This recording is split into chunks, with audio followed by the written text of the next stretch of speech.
నా ప్రియుడా నా ప్రియ యేసు నా వరుడా పెళ్లి కుమారుడా నా ప్రియుడా నా ప్రియ యేసు నా వరుడా పెళ్లి కుమారుడా ఇప్పుడయ్యా లోక కళ్యాణము. మన రక్షకుడును ప్రభు అయినటువంటి యేసుక్రీస్తు నామమున ఈ యొక్క కార్యక్రమాలు చూస్తున్న మీ అందరికీ కూడా నా హృదయపూర్వకమైన వందనాలు తెలియజేస్తూ ఉంటున్నాం. ప్రియులారా, ఈ యొక్క కార్యక్రమాలు మీరు చూసి మీరు చేస్తున్న ఫోన్స్ని బట్టి ప్రభుని ఎంతగానో స్తుతిస్తూ ఉంటున్నాం. అలాగే ఈ యొక్క కార్యక్రమాలు మీ బంధువులకి, మీ యొక్క కుటుంబస్తులకి, మీ స్నేహితులకు పరిచయం చేయండి. అలాగే ఈ యొక్క కార్యక్రమాలు యూట్యూబ్లో కూడా మీరు చూడవచ్చు. సిల్వ సువార్తని టైప్ చేస్తే మీకు మా యొక్క కార్యక్రమాలు మీరు అందుబాటులో వస్తాయి. ప్రియులరా, అనేక మందికి సువార్త అందించాలి అనే ఆలోచనతోటి ప్రారంభించినటువంటి ఈ యొక్క కార్యక్రమాలు ప్రభు చిత్తమైతే ప్రభు రాకడ వరకు కూడా కొనసాగించాలని మేము ఆశపడుతున్నాం. మీరు ప్రార్థన చేయండి. మీ యొక్క ప్రార్థన అవసరతలు ఏమైనా ఉన్నట్లయితే స్క్రీన్ మీద మా ఫోన్ నెంబర్ కనిపిస్తుంది. ఆ నెంబర్కి మీరు ఫోన్ చేస్తే మీకోసం మేము ప్రార్థించగలుగుతాం. ప్రార్థన చేసి కార్యక్రమాన్ని ప్రారంభించుకుందాం. జీవము కలిగిన మా పరలోక తండ్రి, నమ్మదగిన దేవా, నీ పరిశుద్ధ నామన స్తోత్రాలు. నీ కృప చేత, ప్రేమ చేత మరోసారి నీ బిడ్డలతో కలిసి సహవాసం చేయడానికి, నీ వాక్యాన్ని ధ్యానం చేయడానికి మీరు మాకు ఇచ్చిన గొప్ప కృపకై నీ కొందనాలు, స్తోత్రాలు. ఈ సమయంలో మీరే మాతో మాట్లాడండి. నీ బిడ్డలకు కావలసిన వర్తమానం మీరు దయచేయండి. నీ వాక్యం అనే జీవహారాన్ని మా అందరికీ కూడా పంచిపెట్టమని నజరేయుడైన యేసునామమున అడిగి స్తుతించి ప్రార్థిస్తున్నాం మా తండ్రి, ఆమేన్. ప్రభునందు ప్రియులరా, దేవుని వాక్యంలో నుంచి కొన్ని విషయాలు మనం జ్ఞాపకం చేసుకుందాం. లెంట్ కాలంలో మనం చివరి వారంలో, పరిశుద్ధ వారంలో మనం ఉన్నాం. మరి ఇంతవరకు జరిగినటువంటి కూడికలు, ప్రతి దినము కూడా దేవాలయంలోకి వెళ్ళి మరి జరిగిన కూడికల్లో మనం పాల్గొంటూ మరి ఎన్నో విషయాలు మనం నేర్చుకుంటూ వస్తున్నాం. మరి జరిగిన కూడికలన్నీ కూడా మనకు ఆశీర్వాదకరంగా ఉన్నాయా లేవా, మనం ఏం నేర్చుకున్నాం, మన జీవితంలో ఏమైనా మార్పు కలిగిందా, పరిశుద్ధాత్మ దేవుని చేత మనం ప్రేరేపించబడి ఏమైనా మార్పును మనం కలిగి ఉన్నామా అనేది మనం ఒకసారి ఆలోచించాలి. సంఘము కూడుకోవడం ప్రాముఖ్యమైనది కాదు, కానీ ఆ కూడుకున్న కూడికను బట్టి సంఘములోని వారికి మేలు జరగాలి, కొన్ని విషయాల ద్వారా వారు మార్చబడాలి అనేది ప్రాముఖ్యమైనది. కనుక పౌలు ఏం చెప్తాడంటే కొరింథీ సంఘానికి రాస్తూ, మీరు కూడి వచ్చుట మరీ ఎక్కువ కీడికే కానీ మేలుకు కాదు. సంఘములో కూడికలు జరుగుతూ ఉంటున్నాయి, కానీ జరిగిన కూడికలు మనకు ఆశీర్వాదకరంగా ఉన్నాయా, మనకు మేలుకరంగా ఉన్నాయా, ఆత్మీయ జీవితాన్ని కట్టే విధంగా ఉన్నాయా అనేది మనం ఆలోచన కలిగి. కనుక ఈ విధంగా మన కూడికలు మనకు ఆశీర్వాదకరంగా ఉండాలని దేవుని యొక్క ఉద్దేశం. కనుక ఈ లెంటు కాలంలో మరొక వర్తమానం వినడానికి మనం ఇష్టపడదాం. మరి యేసు ప్రభువారి శిలువ శ్రమల్లో ఆయన మాట్లాడుతూ మరి ఎన్నో పాప సంబంధమైనటువంటి జీవితం నుండి మానవుడిని ఏ విధంగా విడిపించాలి అనే ఆలోచన కలిగి ఆయన భూమి మీదకి శరీరధారిగా వచ్చినట్లుగా మనం చూస్తాం. 33.5 సంవత్సరాల జీవితంలో 3.5 సంవత్సరాలు మరి సువార్త చేసి దేవుని రాజ్యం ప్రకటించి అనేక మందిని దేవుని తట్టు నడిపించారు. నీ కోసం, నా కోసం ఆయన సిలువలో చనిపోయిన సందర్భాన్ని మనం గుర్తు చేసుకుందాం. ఈ విషయాలన్నీ కూడా యేసయ్య సిలువలో చేసిన కార్యాలు పౌలు గారు జ్ఞాపకం చేస్తూ అదే కొరింథీ సంఘానికి ఒక మాట వ్రాస్తున్నాడు. 2 కొరింథీ పత్రిక 3వ అధ్యాయం 3వ వచనంలో, అక్షరము చంపును కానీ ఆత్మ జీవింప చేయును. చంపేదొకటి, బ్రతికించేదొకటి. ఏది చంపుతుంది? అక్షరము చంపుతుంది. ఏది బ్రతికిస్తుంది? ఆత్మ బ్రతికిస్తుంది. కనుక అక్షరం అంటే ఏంటి? అనేది మనం గమనించాలి. చంపేది ఏది? మానవుని చంపేది, మానవుని నాశనం చేసేది ఏది అనంటే అక్షరం. అక్షరం అంటే ప్రియులారా దేవుడిచ్చినటువంటి ధర్మశాస్త్రం. ఇశ్రాయేలు ప్రజలకి దేవుడు మోషే ద్వారా ధర్మశాస్త్రాన్ని ఇచ్చాడు.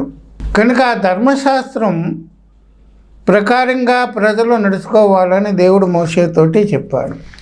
కొన్ని ఆజ్ఞలు ఇచ్చాడు, జీవన విధానం గురించి ఇచ్చాడు, బలుల గురించి చెప్పాడు, యాజకత్వం గురించి చెప్పాడు, దేవుని ఆరాధించే విషయంలో మరి ఏం చేయాలో చెప్పాడు, మానవుడు ఎలా జీవించాలో, ఎలా బ్రతకాలో, ఏం చేయాలో, ఏమి చేయకూడదో, ఏం మాట్లాడాలో, ఏం మాట్లాడకూడదో ఇవన్నీ కూడా ధర్మశాస్త్రంలో మనం చూస్తాం.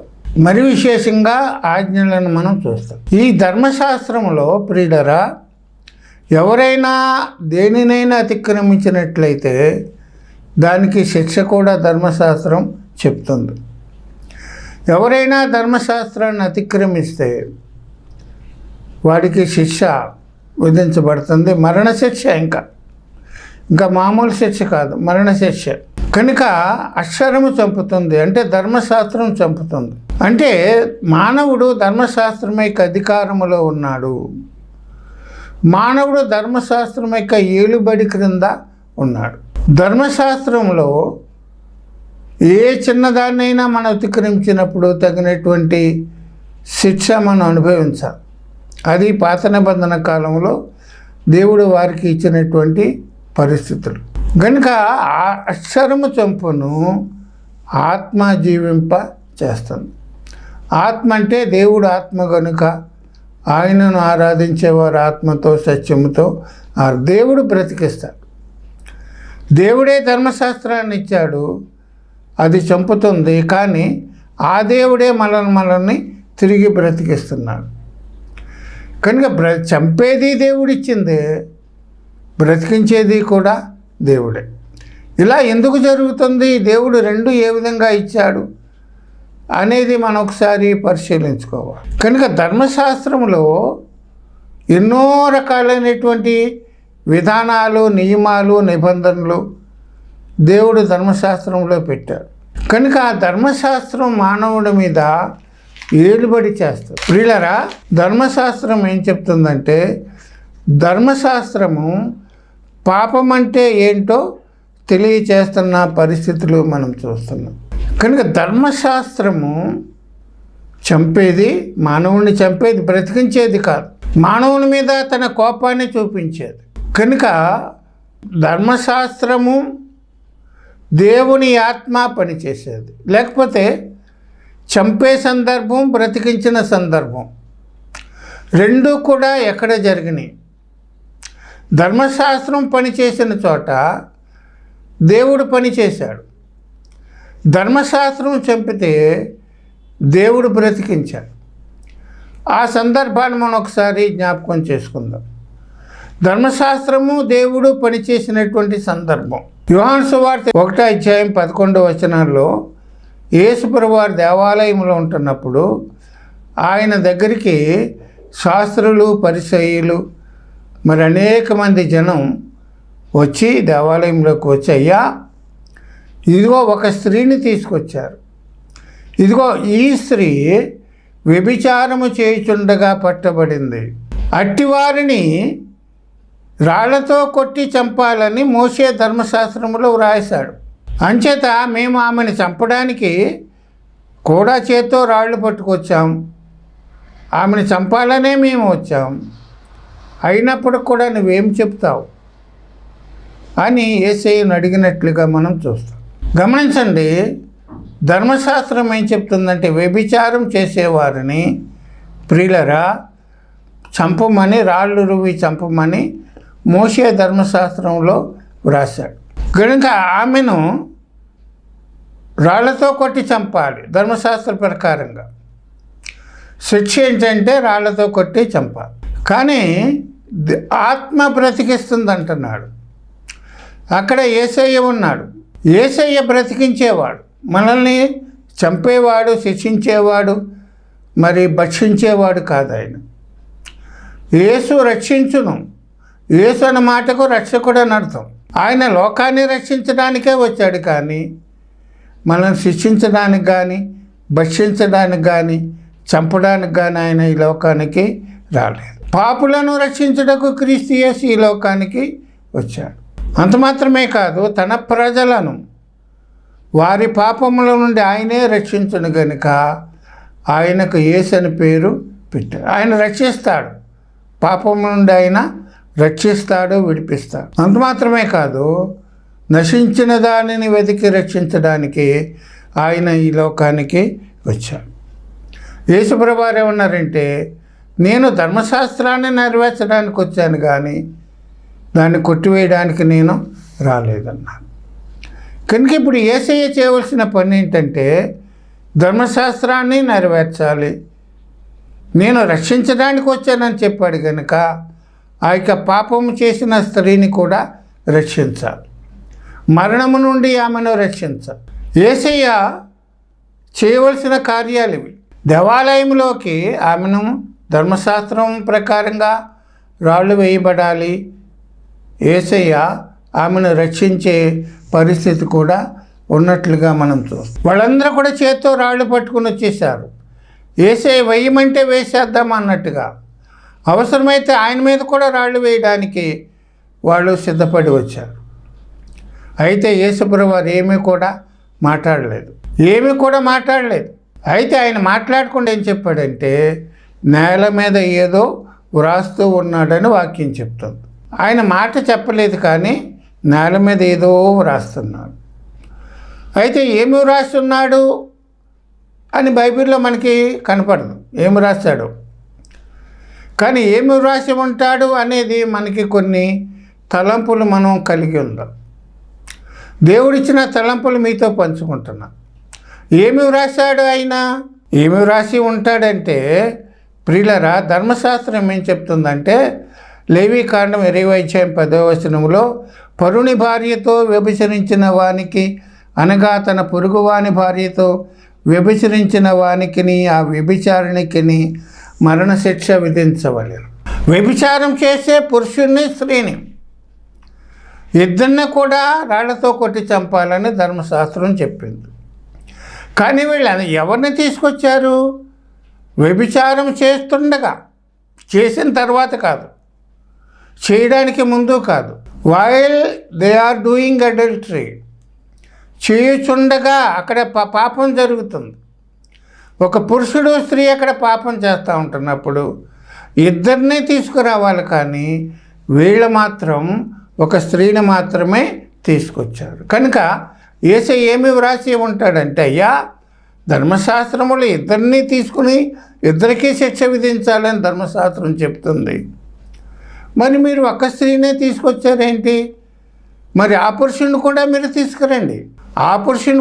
తీసుకురండి అని వ్రాసి ఉన్నాడేమో.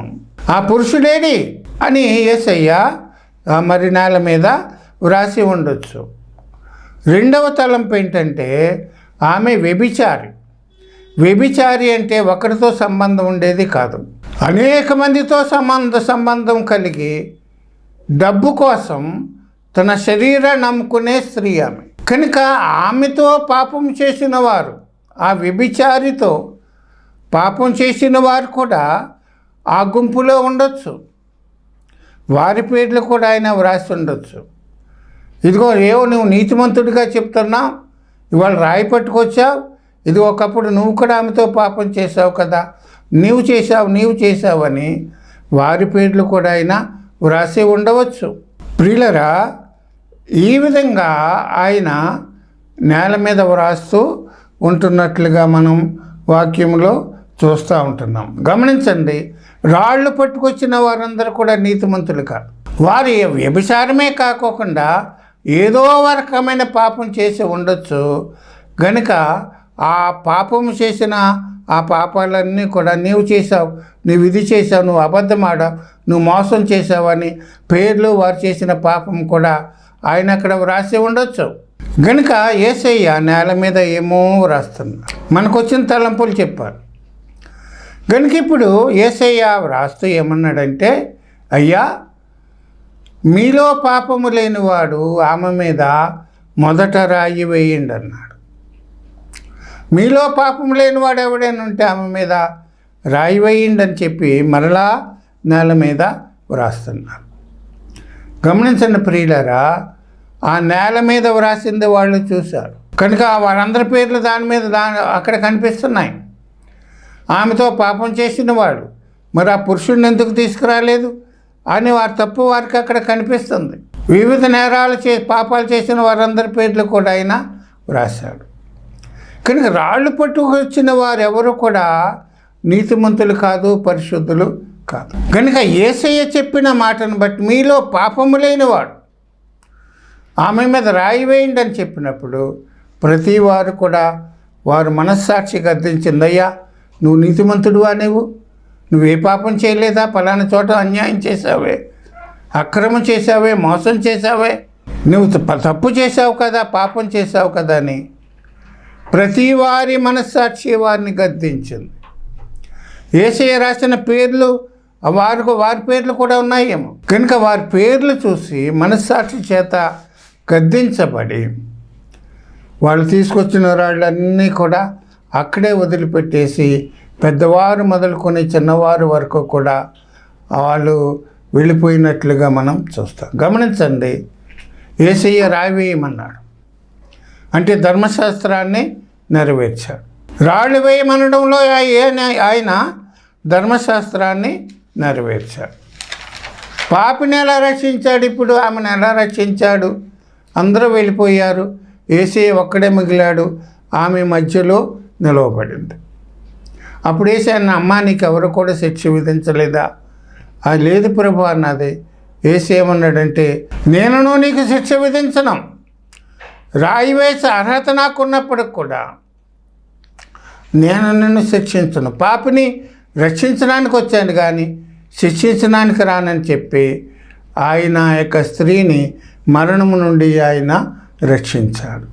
అక్షరము చంపింది, ధర్మశాస్త్రం చంపుతుంది, మానవుడు చంపుతున్నాడు, కానీ దేవుడు బ్రతికిస్తున్నాడు, ఆ మరణాన్ని నుండి తప్పిస్తున్నట్లుగా మనం చూస్తూ ఉంటున్నాం. గమనించిన ప్రియులరా, ఆమె వాక్యం ఏం చెప్తుందంటే ఆ స్త్రీ మధ్యను నిలవబడెను. 9వ వచనంలో దేనికి మధ్యలో నిలబడింది? ఒక ప్రక్క రాళ్ళు గుట్ట ఉంది, ఒక ప్రక్క యేసయ్య ఉన్నాడు. రాళ్ళ గుట్టకి యేసయ్యకి మధ్యలో ఆమె ఉంది. ఆమె మరలా తప్పు చేస్తే ఆ రాళ్ళన్నీ కూడా మరలా ఆమె మీదకి విసరబడతాయి. యేసయ్య అన్నాడు ఇంకా పాపం చేయొద్దన్నాడు, మళ్ళా పాపం చేస్తాము. కనుక ఆమె మధ్యలో ఉంది.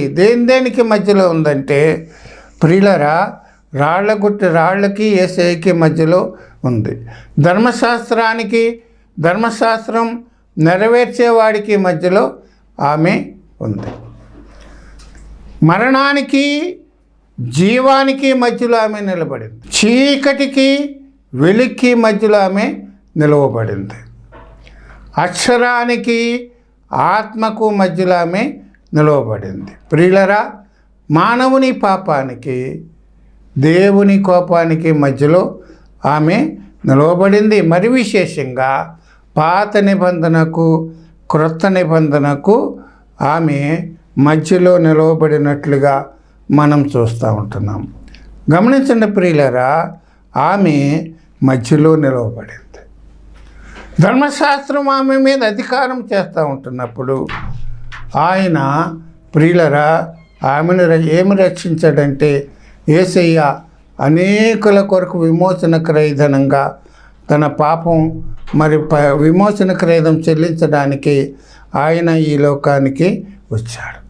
పాత నిబంధన కాలంలో పాప పరిహారము కోసం రక్తము చిందించబడాలి, నిర్దోషమైనటువంటి గొర్రెపిల్ల రక్తము చిందించబడాలి. కానీ పాపం చేసిన ప్రతిసారి కూడా బలి ఇవ్వాలి, అది తాత్కాలికమైనది. కానీ దేవుడు నిన్ను నన్ను ప్రేమించి యేసయ్యను లోకానికి ఇదిగో లోక పాపమును మోసుకొని పోవు దేవుని గొర్రెపిల్ల అని చెప్పి ఆయన సిలువనే దహన బలిపీఠం మీద నీ కోసము నా కోసము సిలువ యాగము చేసి ప్రియులరా ఉదయం 9 గంటల నుండి మధ్యాహ్నం 3 గంటల వరకు కూడా సిలువ వేదన భరించి ఎర్రటి ఎండలో తన రక్తాన్ని కార్చుకుంటూ తన రక్తాన్ని చిందించాడు. కనుక ఆయన రక్తాన్ని బట్టి మనం నీతిమంతులుగా తెలుసు. ధర్మశాస్త్రం ఏం చెప్తుందంటే ప్రియులరా, పాపం అంటే ఏంటో తెలియచేసింది. గమనించండి ప్రియులరా, ధర్మశాస్త్రము మనల్ని బ్రతికించేది కాదు. గలతీ పత్రిక 3:21 జీవింపచేయు శక్తి గల ధర్మశాస్త్రము ఇయ్యబడి ఉండి నీడలా వాస్తవముగా నీతి ధర్మశాస్త్రం వలన కలుగును. వాక్యం ఏం చెప్తుందంటే ధర్మశాస్త్రాన్ని అనుసరించేవారు, చదివేవారు నీతిమంతులుగా చేయబడరు. కనుక ధర్మశాస్త్రము మనల్ని నీతిమంతులుగా చేయలేకపోతుంది, మనల్ని బ్రతికించలేకపోతుంది. జీవింపచేయు శక్తి గల ధర్మశాస్త్రం ఇయ్యబడి ఉంటే వాస్తవంగా నీతి ధర్మశాస్త్రం వలనే నీతి కలుగుతుంది. కనుక ఆ నీతి గలతీ పత్రిక 2:21 ఆ నీతి ధర్మశాస్త్రము వలననైతే ఆ పక్షమందు క్రీస్తు చనిపోవుట నిష్ప్రయోజనము. నీతి ధర్మశాస్త్రం వల్ల వస్తే, ధర్మశాస్త్రం వల్ల మనం నీతిమంతులుగా చేయబడితే యేసయ్య సిలువలో చనిపోవడం వ్యర్థమే, నిష్ప్రయోజనం అని చెప్తున్నారు. కనుక నీతి యేసయ్య రక్తం ద్వారా మనం నీతిమంతులుగా చేయబడుతున్నాం. ప్రియులరా, గమనించాల్సింది ఏంటంటే క్రీస్తు గలతీ పత్రిక 3:14 క్రీస్తు మన కోసము శాపమై మనలను ధర్మశాస్త్రము యొక్క శాపము నుండి విమోచించాను. చంపే ధర్మశాస్త్రాన్ని దేవుడు తీసివేశాడు.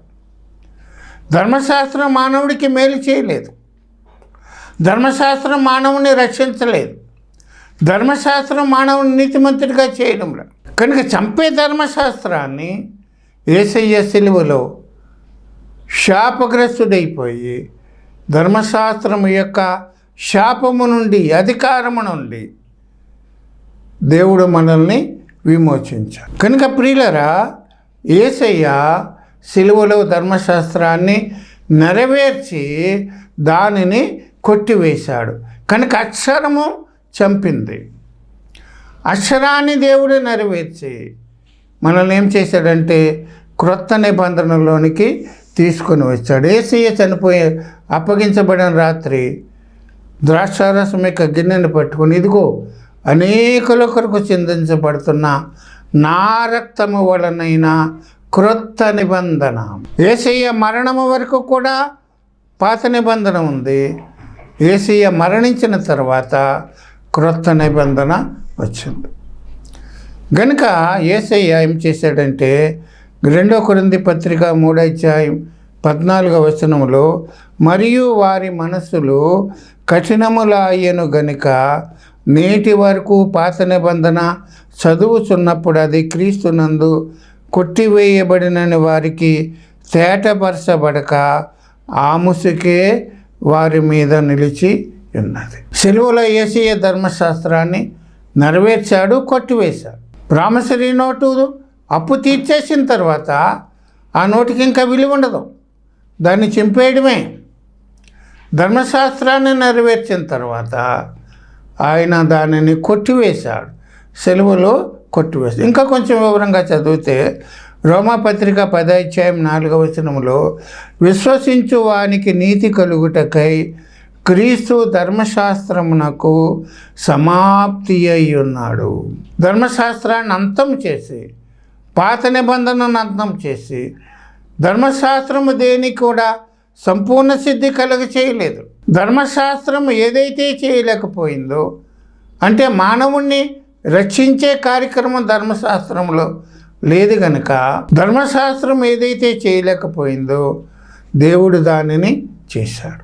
కనుక ప్రియులరా, క్రీస్తు ధర్మశాస్త్రమునకు సమాప్తి అయి ఉన్నాడు. ధర్మశాస్త్రానికే సమాప్తి అయిపోయాడు. కనుక ధర్మశాస్త్రాన్ని నుండి, శాపము నుండి, ఆ యొక్క అధికారములో నుండి దేవుడు మనల్ని విడిపించాడు. కనుక ఇప్పుడు ఆ స్త్రీ రక్షించబడింది, అక్షరము చంపింది, ఆత్మ జీవింప చేసినట్లుగా మనం చూస్తూ ఉంటున్నాం. కనుక ప్రియులరా, యేసయ్య మనల్ని రక్షించడానికి, ధర్మశాస్త్రం యొక్క అధికారం నుండి మనల్ని విడిపించడానికి ఆయన ఈ లోకానికి వచ్చాడు. కనుక మన కోసం ప్రాణ విమోచన క్రయధనం ఆయన చెల్లించాడు. కీర్తన 49:9 ఏమంటాడంటే, వారి ప్రాణ విమోచన ధనము బహు గొప్పది, అది తీరక ఎన్నటికీ అట్లు ఉండవలసినదే. ఆయన చెల్లించిన విమోచన క్రయధనం మనం తిరిగి ఎప్పటికీ చెల్లించలేం. ఎప్పటికీ ఆయనకి మనం రుణస్థలమే. ఏమి ఇచ్చి ఆయన రుణాన్ని మనం తెచ్చుకోగలుగుతాం. ఆయన మన కోసం ప్రాణం పెట్టాడు. ఆ స్త్రీ మధ్యలో ఉంది, ఈనాడు మానవుడు కూడా మధ్యలోనే ఉన్నాడు. దేవుని యొక్క ఆజ్ఞ, దేవుని యొక్క కృపకు, దేవుని శిక్షకు, మా పాపం వల్ల వచ్చే శిక్షకు మానవుడు మధ్యలో ఉన్నాడు. కనుక ఎప్పుడైతే యేసయ్య మనమున్న స్థానంలోనికి ఆయన వచ్చాడు, ఆయన ఉండే స్థానంలోకి మనల్ని నడిపించాడు. ఇప్పుడు రాళ్ళన్నీ కూడా ఎవరి మీదకి వచ్చినాయి అంటే యేసయ్య మీదకి వచ్చాయి. మనం పొందవలసిన శిక్ష ఆయన పొందాడు. మనం ఉండే స్థానంలోకి ఆయన వచ్చాడు. మనం మరణించాల్సిన పరిస్థితుల్లో ఆయన మన కోసము మరణించాడు. మనకు బదులుగా ఆయన శిక్ష భరించాడని మనం గమనించాలి. కనుక ఇప్పుడు మనం పాత నిబంధనలో లేము. పాత నిబంధన ఎందుకు ఇంకా బైబిల్లో ఉందంటారు చాలామంది. పాత నిబంధన మనకి దృష్టాంతముగా ఉండడానికి, ఆ యొక్క పాత నిబంధనలో ఉండేటువంటి విషయాలన్నీ కూడా వ్యక్తుల గురించి, పాపం చేసినప్పుడు, మంచి కార్యాలు చేసినప్పుడు, దేవుని పట్ల విధేయత చూపించినప్పుడు, దేవుని పట్ల అవిధేయత చూపించినప్పుడు, ఎవరికి దేవుడు ఎటువంటి కార్యాలు చేశాడో అవన్నీ కూడా మనకు దృష్టాంతములుగా ఉండడానికి యేసయ్య పాత నిబంధన మనకు ఉంచాడు. కనుక మనం క్రొత్త నిబంధన క్రైస్తవులు. మనం ప్రియులరా, యేసయ్య చేసింది ఏంటంటే మనల్ని రక్షించడానికి ఆయన వచ్చాడు. అక్షరము చంపింది, ఆత్మ జీవింప చేసింది. ఆ స్త్రీ చంపబడేదే కానీ యేసయ్య ఆమెను బ్రతికించాడు. ఆమెను బ్రతికించినట్లుగానే తన రక్తము మన కోసం చిందించి మనందరినీ కూడా బ్రతికించాడు. ఆయన మరణము మనకి జీవాన్ని ఇచ్చింది. ఆయన పొందిన గాయాలు మనకి స్వస్థత ఇచ్చింది. ఆయన చీకటిలోకి వెళ్ళిపోయాడు. చీకటిలో ఉన్న మనల్ని వెలుగులోకి నడిపించాడు. అసత్యములో ఉన్న మనల్ని సత్యములోకి నడిపించాడు. కనుక అక్షరం చంపింది, ఆత్మ జీవింపచేసింది, యేసయ్య మనల్ని బ్రతికించాడు. కనుక కొత్త నిబంధనలో ఉన్నటువంటి మనము దేవుడిని ఆరాధించే వారుగా మనం ఉండడానికి ప్రయత్నం చేద్దాం. దేవుడు ఈ మాటలు మన కోసం దీవించును గాక. ప్రార్థన చేద్దాం. జీవము కలిగిన మా పరలోకపు తండ్రి, నీకు వందనాలు, స్తోత్రాలు. ఇంతవరకు మాతో వివరంగా విస్తారంగా మాట్లాడారు. నీకు వందనాలు. విత్తబడిన వాక్యం కోసం ప్రార్థిస్తున్నాం. విత్తబడిన వాక్యానికి నీరు కట్టండి, ఫలింప చేయండి. మమ్మల్ని కొత్త నిబంధనలోకి మమ్మల్ని తీసుకొచ్చారు. కొత్త నిబంధనలో మాదిరిగా మేము, కొత్త నిబంధన క్రైస్తవులుగా మేము జీవించడానికి ఇదిగోనైనా నీ కృప మాకు దయచేయండి. వాక్యం ఉంటున్న వారందరినీ మీరు దీవించండి. ప్రభువా, అనారోగ్యంగా ఉన్నవారిని, బలహీనంగా ఉన్నవారిని మీరు జ్ఞాపకం చేసుకోండి. పరీక్షలు రాస్తున్న బిడ్డల్ని మీరు జ్ఞాపకం చేసుకోండి. వివాహం కావాల్సిన బిడ్డల్ని జ్ఞాపకం చేసుకోండి. చక్కని జంటలను వారికి దయచేయండి. వివాహం అయ్యి గర్భఫలాల కోసం ఎదురు చూస్తున్న బిడ్డలు జ్ఞాపకం చేసుకోండి. కోర్టు సమస్యలు, అనారోగ్య సమస్యలు, ఆర్థిక సమస్యలు ఉన్న వారందరినీ జ్ఞాపకం చేసుకోండి. ప్రభా, ఈరోజు పుట్టినరోజు వేడుకలు, వివాహ వేడుకలు, ఆయా వేడుకలు జరిగిస్తున్న వారందరినీ మీరు దీవించిన కృపలో నడిపించండి. నీ చిత్తమైతే మేమందరం కూడా మరోసారి కలుసుకోవడానికి నీ కృప దయచేయమని యేసునామమును అడిగి స్తుతించి ప్రార్థిస్తున్నాం మా తండ్రి. ఆమేన్. మీ అందరికీ నా హృదయపూర్వక వందనాలు.